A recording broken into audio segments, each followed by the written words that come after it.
If you touch the stool of an animal, then it's impure and you immediately have to take a bath to purify yourself. Otherwise, you're considered contaminated. At the same time, there's an instruction that cow dung is pure and can be used even for cleansing the temples.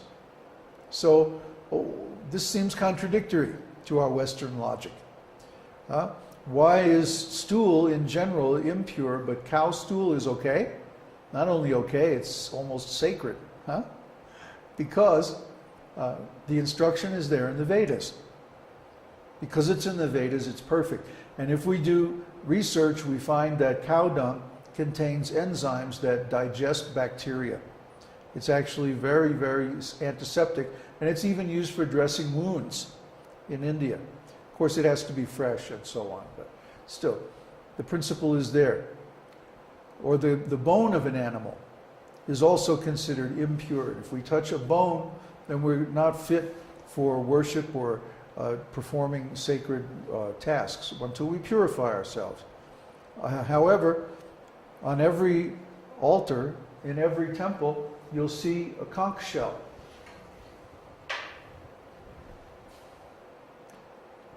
Conch shell. The conch shell is nothing but a bone.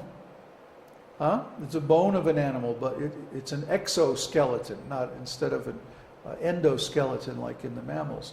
So this is just the bone of an animal. Well, what's it doing on the altar? If the bones of animals are impure. Well, because the Vedas say this particular bone is pure.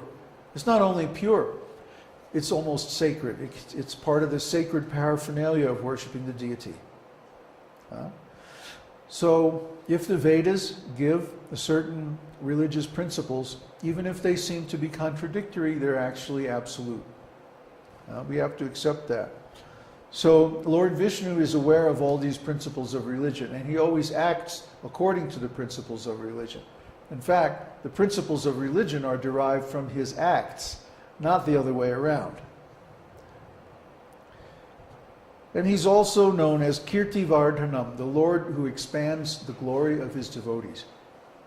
And this is a perfect example, Viṣṇusahasranāma. Bhishma was mortally wounded in the battle of Kurukshetra. And at this point, he's lying on a bed of arrows, waiting for the sun to begin his journey towards the north, so he can leave his body at an auspicious time. The battle of Kurukshetra was around this time of year, October, November. And the sun is moving south until the winter solstice on December 21st or so. Then it turns and begins to move north again. So Bhishma was awaiting this time. And meanwhile, he was lying on the battlefield, and everybody came there. Even the great sages from the higher planetary systems, even all the great sages and incarnation of God, like Parashuram was there, Vyasadeva was there, even Krishna was there. Lord Shiva and his wife came. So many demigods from the higher planets came to see Bhishma because he was such a great devotee. And they knew he was going to speak on religious principles, and they wanted to hear this. Because this is the actual activity of a self-realized soul, hearing and speaking about the qualities, pastimes, and the name of God. So whenever this kind of speech is going on, whenever this kind of discourses are going on, or discussions on the philosophy of God, the self-realized souls want to be there. They want to hear it.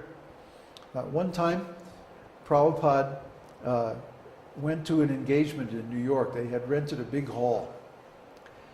And I guess the devotees thought they could make some money for the temple by that. But actually only about 7 people showed up. So they had spent all this money renting the hall, and very few people came. But Prabhupada went through his whole class exactly as usual, without any complaints or anything like that. And later on, the devotee said, "Well, Prabhupada, we're very sorry that we couldn't get people to come. I guess the program wasn't successful." And he said, "What do you mean? All the demigods were there. The hall was filled with the demigods who had come to hear Srila Prabhupada speak about Krishna." He could see them. The devotees couldn't see them. So this is the Lord. He increases the prestige and the fame of his devotees. He acts in such a way that his devotees are glorified. When everyone assembled to see Bhishma, Lord Krishna didn't speak. Bhishma spoke. He knew the principle of religion. Here's a great devotee who's about to leave his body. So what's the best thing we can do? Is let him speak. Let him exercise his divine consciousness and let's experience the result of his life full of wisdom and full of devotional activities. And then let's share this among all the great souls. This is very beautiful. This is how Krishna glorifies his devotees. So we also have personal experience like that. The supreme monarch of all planetary systems, Lokanatha. Lokanath.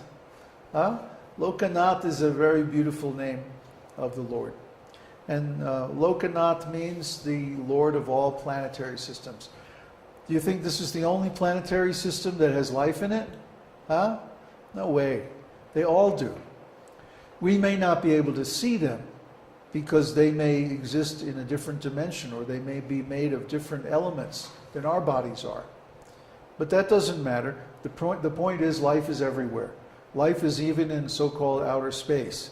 Life is even in the heart of the sun. Life is in the center of the galaxy. Life is everywhere because God is everywhere. And everywhere he has expanded his energy, then life is present. So on every planet and in every universe, he is the ultimate Lord, Lokanath. And then Mahadbhutam. He is the supreme monarch of all living entities, father of Brahma, Shiva, all the demigods, the embodiment of all opulences. Sarva Bhuta Bhavodbhavam. He is present in every state of being because he is the origin of all states of being. Therefore, the Lord is universal. And he is all-pervading, all-knowing, all-powerful, all-everything. He's the origin of all good qualities. And we worship him like that. So actually, Bhishma has already started chanting the holy name. Lokanatham, Mahadbhutam, Sarvabhuta Bhavodbhavam. These are all holy names. They're names of God. And if you chant them or hear them, you can realize these qualities of the Lord for yourself. Because the Sanskrit has the quality that whatever you hear in Sanskrit becomes manifest in your consciousness. That's the power of Sanskrit mantras. That's why we use Sanskrit, and we don't try to translate everything into English or something like that. We want to know the meaning so we can meditate on it.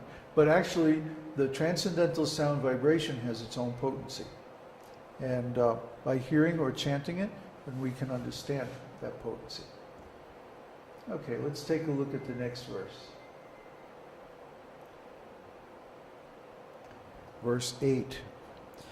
Esha me sarva dharmanam dharmo dhikatamo mataha yad bhaktya pundarikaksham stavair archen narasada.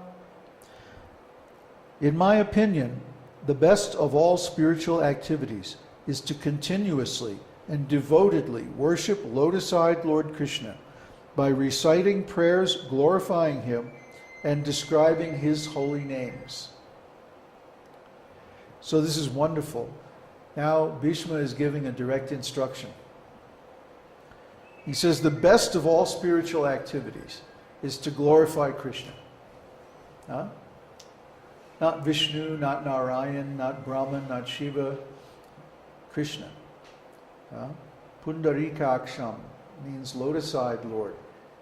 And the lotus-eyed Lord is described as having a bodily form that's so beautiful that any one of its parts is extremely beautiful, even all by itself, even without any ornaments. Just all by itself, each part of his body is exquisitely beautiful. And then all together, is just overwhelming. Nobody can, who has seen the beauty of Krishna's form, wants to ever see anything else again. That's the pinnacle of vision, is to see the Lord's beautiful form. His form has an excellence of beauty that's unmatched anywhere else in the creation. And so his eyes are like lotuses. That's the only comparison that comes even close. If you've ever seen a beautiful lotus flower that's freshly bloomed in a pond or something like that, his eyes are like that. They're beautifully shaped. Sometimes we see in our travels around the world a beautiful girl who has like almond-shaped eyes or lotus-shaped eyes. And this is similar to Krishna.